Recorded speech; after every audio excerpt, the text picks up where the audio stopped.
Welcome to Shame Bites. I'm Karen Sofer. I'm a psychologist. I like to call myself a shame educator. I initiated Shame Bites a few months ago as a way to invite other therapists in to think about the way shame shapes our relationships with ourselves and with others.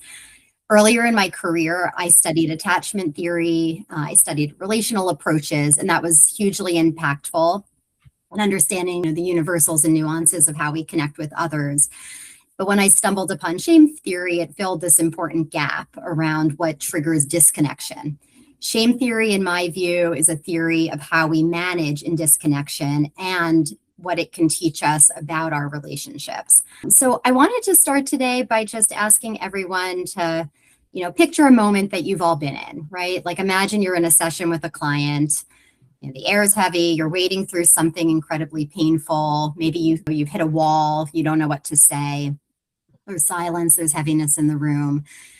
Both of you are sitting there quietly. And then out of nowhere, a fly starts to do laps around the room and it flies right in your face and it's buzzing and it lands on your nose. Or, maybe in that dead silence, your stomach rumbles so loud and, it sounds almost like a cartoon sound. And in that split second, the heavy clinical weight maybe slips and you catch each other's eye. And before you know it, you're both laughing or you're breaking out of character and it kind of loosens that moment up. And so in that phase of breaking out of character, you've stepped out of the clinical protocol and you've entered a brief, absurd reality together. And so what I'm curious about is what happens there. In shame work, we talk about shame as a sudden, shocking interruption of joy, pleasure, or connection.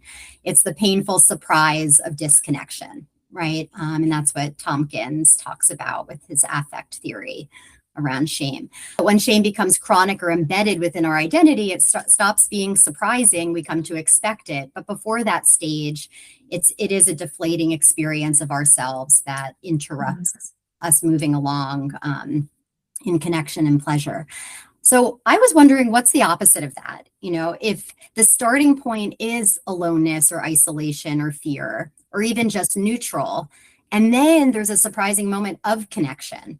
And so I think of that as social playfulness. That's how it's talked about in the literature. So that's the unexpected bridge that bypasses the armor of shame and signals to our nervous system, you're safe, you're human, we're all in this together. And so today we are going to explore that a little bit, how we don't have to wait maybe until that fly is buzzing around the room or our stomach rumbles to find that bridge. We can more intentionally use the principles of improv and play to help ourselves and our clients get unstuck from shame. And so this is the bridge to me introducing you, Caroline, my guest today. Awesome. Caroline, just a brief introduction for you. Caroline's an outpatient psychotherapist at Thomas Jefferson University's Department of Psychiatry and Human Behavior. And she brought a unique toolkit into her clinical work because before becoming a therapist, she spent over 15 years as a teaching artist, sharing the art of improvisation and theater with people of all ages across Philadelphia. And so she has lived and breathed the magic of what happens when people are invited to tell their stories in unconventional and playful ways, and created a program called Healing Through Humor, which is this wonderful arts-based improv workshop that originated for oncology patients at the Sidney Kimmel Cancer Center. So without further ado, I want to pass the mic over to you, Caroline, and let you talk about your entry into this work, and we'll go from there. Awesome. Thank you so much, Karen. And hi, everybody. Good morning. So I would imagine that some of you probably have your own experiences or connections to play and creativity, just like you might have connections to shame, like Karen kind of pointed out earlier and did that imaginal exercise with us. So I thought it could probably be helpful to share a little bit about my origin story and how that has braided into my journey to becoming a therapist. So as Karen mentioned, I first started my career in Philadelphia as a teaching artist and an actor. And when I wasn't auditioning, I was working with theaters in after-school programs across Philly. So at the time, I was working with a high school based in Kensington. And there was this program where they were using improv and theater games to help the teens create an original play based on their lived experience. And the teens really used this space to explore pretty vulnerable content. They were telling stories of loss, grief, anger, fear, violence. And I started to notice there was really something about this space where they were able to come together after school, do these exercises in this co-created, co-held space. And, I started to think, what is it about theater that is kind of creating this distance? So there's enough space that they can engage with the subject matter, but still there's a sense of safety, so it's not re-traumatizing. And I started to see firsthand how cathartic this storytelling, this kind of storytelling could be. So cut to, it's the end of the year performance, and the kids are sort of doing a Q&A and talking about what they learned and what they walked away with. And this one kid, I will never forget him. He was the sweetest guy. And he raised his hand and he shared, before this, I could never raise my hand in class. I was afraid to speak up. But after this year, I know I can raise my hand and share my voice, and it's gonna be okay. And that just hit me like a lightning bolt to my heart, to my gut. His shame story had evolved. And that's where I thought, these are the stories that need to be told. This is the work that I want to do. And so from there, my career really transitioned away from acting in towards being a teaching artist. So from the next couple of years, I work at various nonprofits. I write some curriculum. I work for a drama therapist, which was really informative. And then this all kind of leads to the gathering of these experiential breadcrumbs that lead to my decision to go back and get my master's in social work. So I don't know about you, but I would venture to guess early in your training, you come across a lecture or an intervention or a theory that just completely excites you. I mean, you want to completely just nerd out on it. Well, that was me with psychodrama. When I found psychodrama, I just wanted to gobble everything up that I could. And there's this really cool theory in psychodrama that I really want to share with you, because I think it's relevant to kind of the discussion we're going to have today. It's the idea that anxiety and spontaneity act like a teeter-totter. And as spontaneity goes up, anxiety goes down, and vice versa. And the goal in psychodrama is to sort of work this muscle of spontaneity to foster or increase a sense of well-being, to mitigate anxiety. And that's where something kind of started to gel for me, and this gut sense that improv might be, therapeutic. How is improv maybe sort of like a gym for this muscle of spontaneity? So during this time, I'm at my field placement at Sidney Kimmel Cancer Center as a support center for oncology patients, and I'm helping with programming. And again, I'm learning, before it was this from the students, I'm learning from the patients. I'm hearing from them about navigating the uncertainty of a cancer diagnosis. I mean, what's more anxiety provoking than that? The uncertainty of their prognosis, the ways in which they're being forced to try on different roles within their family systems. Maybe they were a caregiver and now they're being forced to be they need to be cared for. Some of them are practicing assertive communication for the first time, learning what it means to advocate for themselves and have difficult conversations with doctors or their care team. And so that's where I sort of just think about, how can we use improv as a gym for spontaneity? How can we use improv in these spaces with these patients to mitigate the stress that they're feeling? And that's how Healing Through Humor was born. So a lot has happened in between them, but cut to lightning bolt number 3, I guess you could say. And I get to learn from Karen's work on shame. And I just start to notice the intersections here as well. Like she mentioned, if as Karen said, shame is the breaking of the interpersonal bridge and connection could be an anecdote, so could improv or play or creativity, as we'll kind of unpack as a playful art form, be a way to facilitate this? So I'm excited to talk a little bit more today. Thank you, Caroline. That's amazing. And Yeah. I was going to just start us off with a question or two, and then I think you wanted to dive in with some actual opportunities to try this out. One of the first question that comes to my mind is, I'm not an improviser, and actually my husband did improv years ago, and so I've watched a lot of improv. But sometimes the idea of that can be intimidating for clinicians like me who are not steeped in theater or drama therapy. Mhm. How do you, or it could seem almost like we're trying to play when like this is serious business, like we're not taking the client's pain seriously. And so I'm curious, like, how do you approach that when you're in your clinician role? How do you Mhm. how do you sort of conceptualize in your mind like the play isn't silly or superficial, it's actually really deep nervous system work that you're doing? Yeah. Oh, yeah, that's a great question, Karen. And the first thing that pops into my mind with the first part of that question is, as therapists, we're already doing it. We're already doing improv. If we think about improvisation as it's a suggestion, there's a set of guidelines and tools that help us stay within the frame of the thing that we're doing, but we don't know where the scene is going. That's so much like the work that we do every day. We get a suggestion, we don't know where the scene is going, or the session rather, but there is a set of guidelines that helps us maintain safety, but we're co-creating where we're going with the client. So we're already doing it, which I think can feel anti-shaming. And then the part, I was just going to jump in and say that a lot of the messaging I try to give around even learning about shame and working with shame is parallel to that, because as yeah, therapists we are working with shame, we just don't always know we're doing it.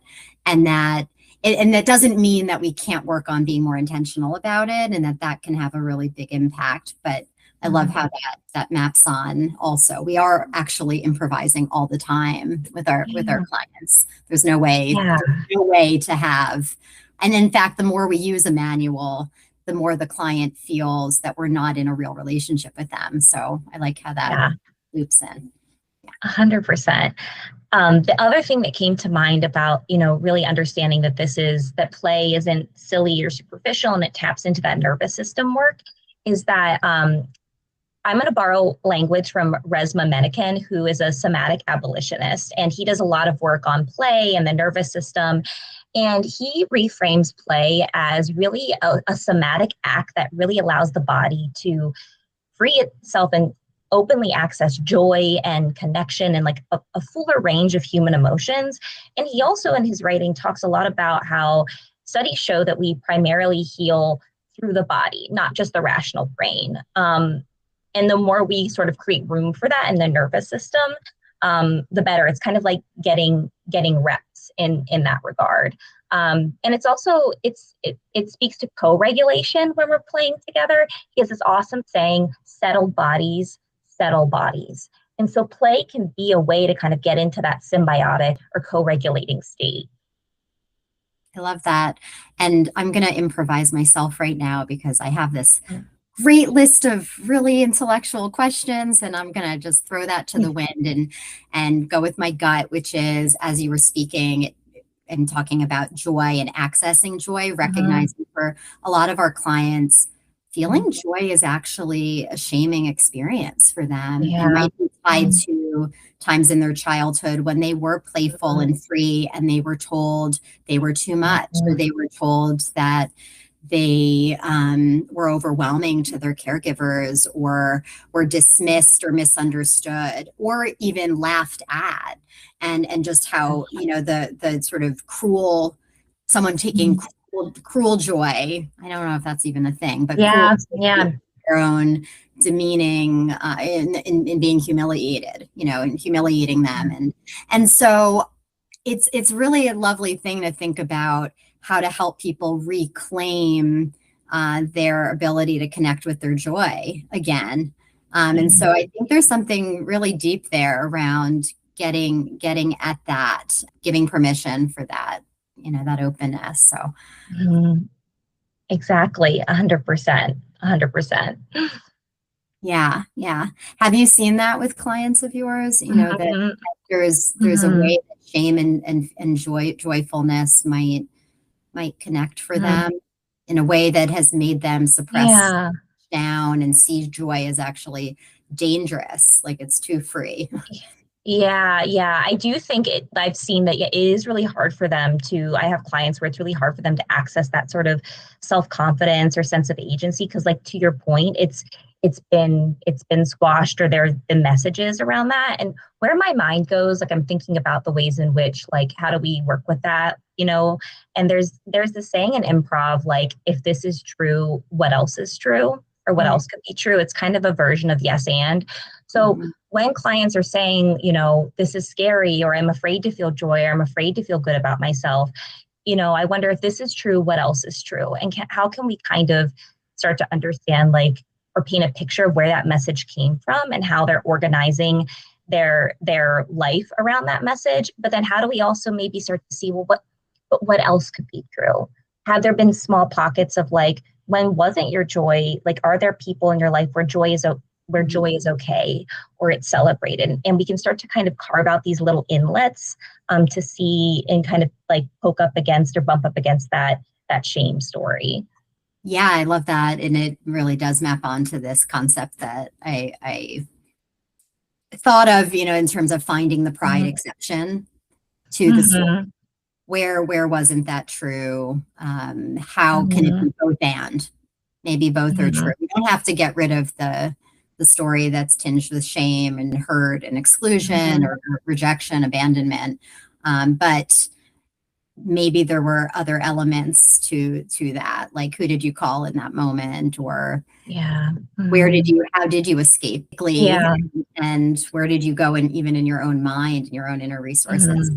I love the way this is just mapping on this. I'm thinking now about how do you bridge that, with clients too. A thought just popped in my head about, like, being present and letting go of expectations. I think about, like, letting go of expectations. And also, Karen, you have, talked a lot about professional shame and what that means. And I think about when that shows up in my work, like the tremendous expectations I put on myself. And I think, I'm seeing people nod. We all do that, right? And I think, like, where my shame shows up and where it makes it hard, gets in the way of focusing honestly or being engaged in session is, what happens when I don't know what to say next, or I don't have language, right? I'm not quite sure what perfect question to ask or intervention to deliver.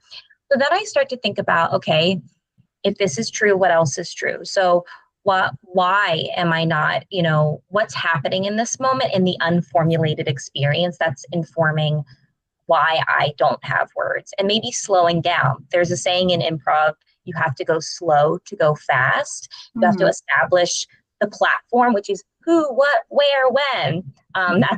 I used to work for a storytelling troupe, and we always said who, what, where, when. That's my story. So I think about, okay, why might not I have access to language? Can I pay attention to what's coming up in my imagination as just data? Can I invite the client to talk about symbolism, colors, imagery? And also, there's the analytic third. What is showing up in the space because we're both here that is outside of language, imagery, And so I try to reach for maybe something that lives outside of that, knowing that there might be a reason I don't have words. And I wonder too, if when you don't have words, when we don't have words in the therapist chair, if the client is also feeling some sense of wordlessness also, and struggling to name what's happening. And maybe sometimes, I don't know if this is something in improv, but even just naming that, like, gosh, I don't have any words right now. I wonder if you have any words. And then that being another way to bridge that. Gosh, we're kind of in this muck together. What's that like? To not be sure where to go. One thing that the shame work I do, and one of the directions I go in when I'm feeling stuck, is to name that explicitly. And I wonder how that is also a principle of improv. Like, I will name, gosh, I feel stuck right now. I'll just name my experience out loud. And then it's like an invitation for the client, do you want to join? Do you want to join with me here? Or maybe you're having a different experience, but then it helps us go somewhere with it together. Yeah, it's an invitation and an offer is like how I'm hearing that. Like in improv, it's sort of like you enter a scene and based on a suggestion, you just share what comes up for you that is true. And so, in the moment, if there's a wordlessness or feeling stuck, that's the thing. Like that's the subject matter or the That's the suggestion. offer. That's the offer. Yeah. And instead of a problem to be fixed, is it a door to be open? Okay, like, well, what does stuckness mean? Or like, where are some times I think of like a scene, like, well, where might be a scenario where someone is stuck, or how does this feel familiar? It's that yes and sort of building on that.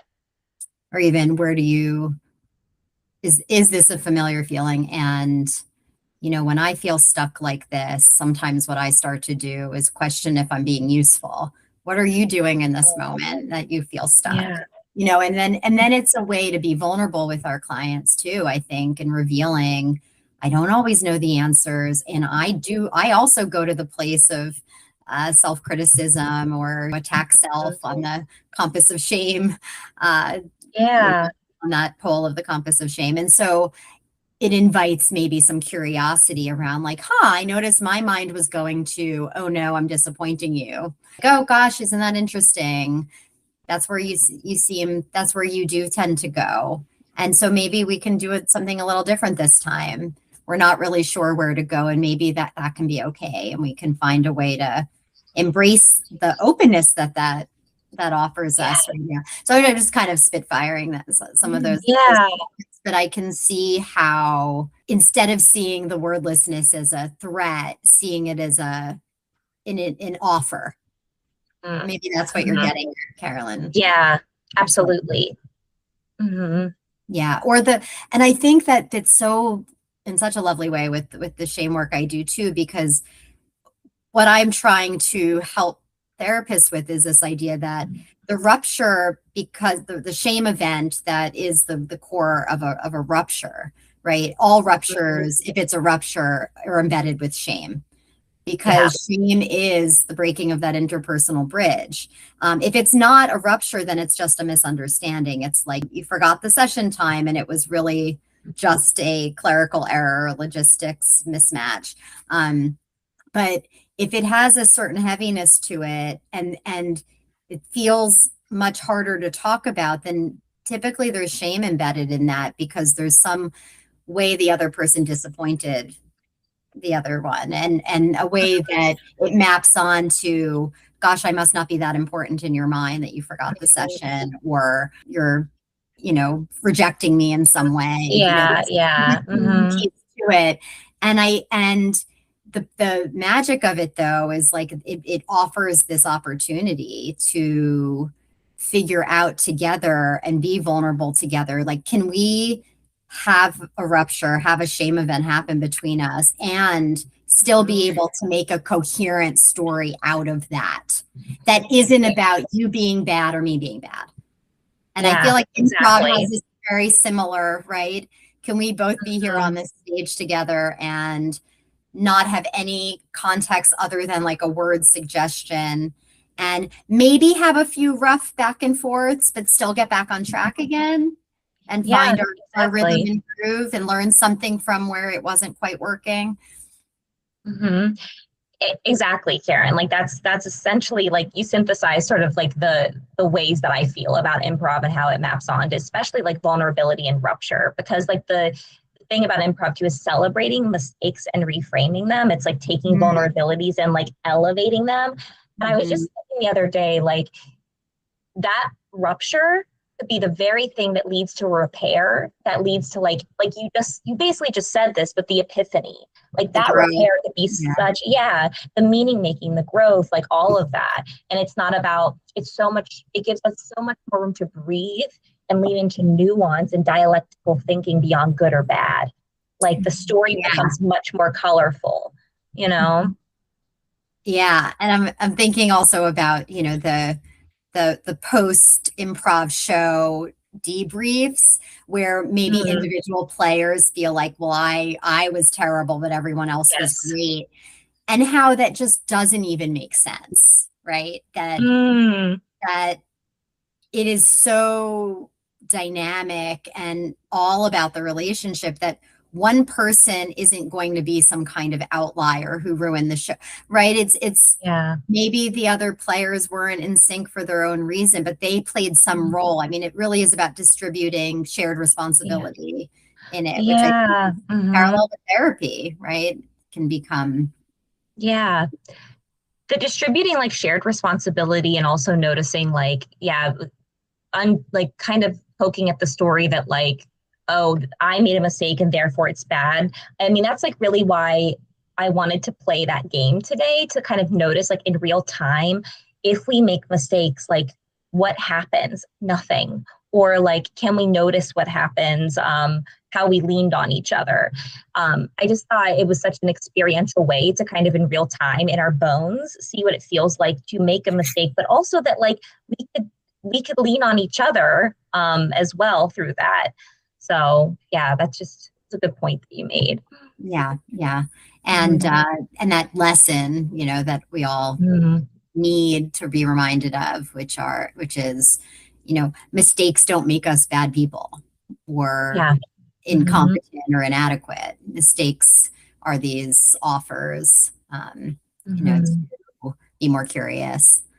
And I think there's like kind of an evolutionary function behind that, like the humanity, like Totally. all the stuff we learned in social work school too about how human connection is what helps us thrive. Um, to me, that's really the vehicle in improv that Mhm. maps onto some of the stuff we're talking about too. The trust, and we didn't really get into that, but maybe that's another little bookmark Yes. for a follow up. At that Yeah. idea that you really have to trust your co-improvisers too. Like trust is the stronger the trust, the um the safer you probably feel in just spontaneously saying whatever comes to your mind. The other Mm-hmm. folks on stage are gonna catch that and try to make you look good, right? Yeah. Mm-hmm. Thank you so much, Caroline. This was Yeah. fantastic. Thank you. So, Caroline, this was fantastic and very illuminating. Really appreciate you taking the time to tell us about improv. And if there's anything you want to kind of share out as we wrap up here for folks listening to the recording to learn about, I want to give you Yeah. Absolutely, Karen. Also, thank you so much for having me. This was amazing. It was so great to talk about shame and the overlap of creativity. But if folks want to kind of test out some playful environments or try that on for size, I'm actually going to be leading a Healing Through Humor workshop at Philadelphia School of Improv, which is Comedy Sports' School of Improv. So that'll be on Monday, August 10th from 7 to 9. And the one pager that Karen will be sending out for me after this has the link to register and my contact information. And I'll be having hopefully a website this fall coming up too. So I lead workshops across the city. So I'm happy to connect with anybody who'd like to learn more. Thanks so much. That's amazing. Thank you so much.